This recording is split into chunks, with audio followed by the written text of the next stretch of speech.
नमस्कार। आज हम एक बहुत ही खास विषय पर बात करने वाले हैं, श्री कृष्ण का दिव्य प्राकट्य। देखिए, ये सिर्फ एक कहानी नहीं है, बल्कि एक ऐसा अद्भुत संगम है, आप कह सकते हैं, जहां बहुत गहरा दर्शन और एक ब्रह्मांडीय उत्सव एक साथ मिल जाते हैं। तो चलिए सबसे पहले इस बात को समझते हैं जो शास्त्रों का सार है। वो ये कि जहां दूसरे अवतारों को ईश्वर का अंश या उनका एक पहलू माना जाता है, वहीं श्री कृष्ण वो स्वयं पूर्ण हैं, सर्वोच्च सत्ता हैं। अब उनके आने का महत्व क्या है, इसे पूरी तरह से समझने के लिए सबसे पहले एक सवाल पूछना जरूरी है कि आखिर श्री कृष्ण हैं कौन? देखिए, शास्त्र उन्हें कहते हैं पूर्ण ब्रह्म। अब ये सिर्फ एक नाम नहीं है, ये अपने आप में एक बहुत ही शक्तिशाली विचार है। मतलब वो परम सत्य जिनसे हर एक चीज का अस्तित्व है। और ये जो पूर्णता है ना, ये उनके 6 अनंत गुणों से जाहिर होती है। और मजे की बात यह है कि वो सिर्फ इन गुणों के मालिक नहीं है, नहीं, वो तो इन असीम गुणों के, आप कह सकते हैं, एक जीता जागता स्वरूप हैं। अच्छा, तो यहां एक बहुत ही दिलचस्प सवाल खड़ा होता है। अगर वो सर्वोच्च हैं, सर्वशक्तिमान हैं, तो फिर उन्हें पृथ्वी पर एक शरीर लेकर आने की जरूरत ही क्यों पड़ी? है ना सोचने वाली बात?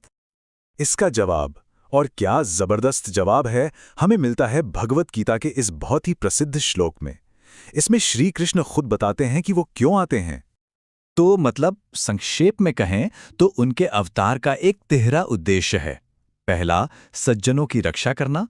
दूसरा, दुष्टों का संहार करना। और तीसरा, दुनिया में धर्म की फिर से स्थापना करना। और ये कोई एक बार की घटना नहीं है, नहीं, वो हर युग में जब भी जरूरत होती है प्रकट होते हैं। तो चलिए अब सीधे चलते हैं उस प्राकट्य के क्षण में। ये कोई साधारण जन्म नहीं था, बिल्कुल नहीं। शास्त्र बताते हैं कि ये तो एक अविश्वसनीय ब्रह्मांडीय घटना थी। एक ऐसा पल जहां पूरा का पूरा ब्रह्मांड जैसे थम सा गया और उत्सव में शामिल हो गया। जरा सोच कर देखिए, जैसे पूरे ब्रह्मांड में आनंद की एक लहर सी दौड़ गई हो। हर दिशा में बस शांति और उल्लास की एक गहरी भावना छा गई। यहां तक कि प्रकृति ने भी इस पर अपनी प्रतिक्रिया दी। जो नदियां थीं, उनका जल एकदम साफ हो गया और वो शांति से बहने लगी। ऐसा लग रहा था मानो वो अपने स्वामी के आने का स्वागत कर रही हों। और स्वर्ग में क्या हुआ? वहां दुंदुभियां, मतलब जो वाद्य यंत्र हैं, वो अपने आप बजने लगे। कोई बजा नहीं रहा था। ये तो बस एक सहज अलौकिक आनंद का विस्फोट था। और इतना ही नहीं, घरों में जो पवित्र यज्ञ की अग्नि थी, जो उस समय के अत्याचारों की वजह से बुझ चुकी थी, वो अपने आप फिर से जल उठी। सोचिए कितना शक्तिशाली प्रतीक था ये उनके स्वागत का। और शायद सबसे खूबसूरत संकेत तो ये था, कमल के फूल, जो हम सब जानते हैं कि सूरज के साथ खिलते हैं, उन्होंने उस घनी आधी रात में अपनी पंखुड़ियां खोल दी। कमाल है ना?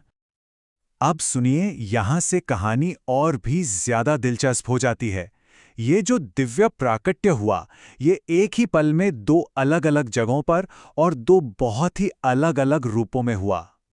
और ये जो अंतर है ना, ये सचमुच कमाल का है। एक तरफ कंस की जेल में उन्होंने अपने माता-पिता वसुदेव और देवकी के सामने अपना ऐश्वर्यमय 4 भुजाओं वाला विष्णु रूप प्रकट किया। लेकिन ठीक उसी पल गोकुल में नंद और यशोदा के घर उन्होंने एक प्यारे से 2 भुजाओं वाले शिशु का रूप धारण कर लिया। तो सवाल ये उठता है कि ये 2 बिल्कुल अलग-अलग रूप क्यों? इसका जवाब हमें मिलता है लीला की खूबसूरत अवधारणा में। लीला यानी कि दिव्य खेल। अब लीला का मतलब क्या है? इसका मतलब ये है कि ईश्वर जो भी करते हैं, वो किसी जरूरत या कर्म के बंधन में नहीं करते, बल्कि आनंद के लिए करते हैं। ये एक तरह का सहज खेल है। तो उन्होंने असल में वही रूप धारण किया जिसे उनके भक्त देखना चाहते थे, उनकी खास इच्छाओं और प्रार्थनाओं का जवाब देते हुए। तो देखिए, यहां एक बहुत गहरी बात छिपी है। परम सत्ता वो उसी तरह के प्रेम का जवाब देती है जैसा प्रेम उन्हें दिया जाता है। वसुदेव और देवकी की भक्ति में ऐश्वर्य का भाव था। वो उन्हें ईश्वर के रूप में देख रहे थे, तो उन्होंने अपनी दिव्यता दिखाई। वहीं दूसरी तरफ नंद और यशोदा की भक्ति में विशुद्ध वात्सल्य था, माता पिता का प्रेम। तो उनके लिए वो एक प्यारे से बच्चे बन गए। और ये बात हमें एक बहुत ही शक्तिशाली सवाल पर सोचने के लिए छोड़ जाती है कि अगर परमात्मा हमारी भक्ति की खास प्रकृति का जवाब देते हैं, तो ये हमारे अपने जीवन में विश्वास, हमारे इरादे और उस हकीकत के बीच के रिश्ते के बारे में क्या कहता है जिसे हम खुद बनाते हैं।